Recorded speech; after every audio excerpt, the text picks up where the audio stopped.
We are now approaching Pampanga from Bulacan. No? You could see here, wala pang oil slick. Just look at it. Makapalaisdaan. Wala pang oil slick or oil shit. Ito yung mga fishing boats. Wala ka rin makikita mga oil. No sign of oil at all.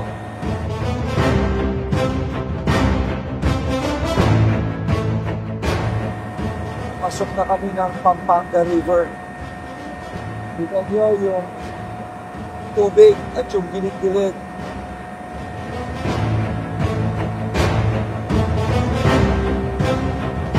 Walang senyas ng oil.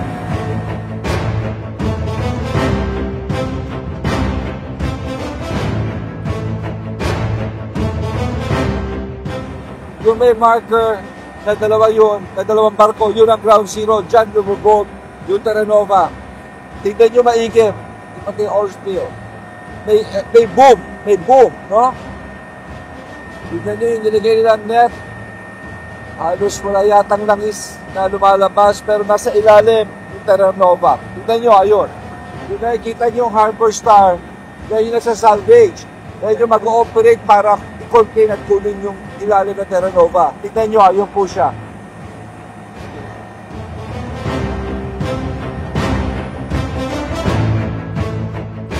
Dito naman yung isang papo, ang pangalan ng Jason Bradley. Naka-anchor lang siya sa lakas ng bagyo ay natakayan nag-sink ng konti.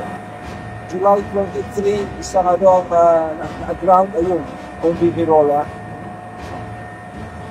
Pero walang oil slick, natin ito, wala. Ito, paligid, walang paligid.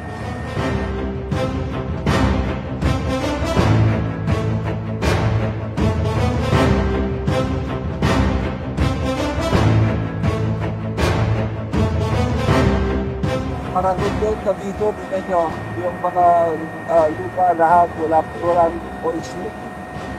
Walang oil slick. Ay, dito sa coast, sa tubig.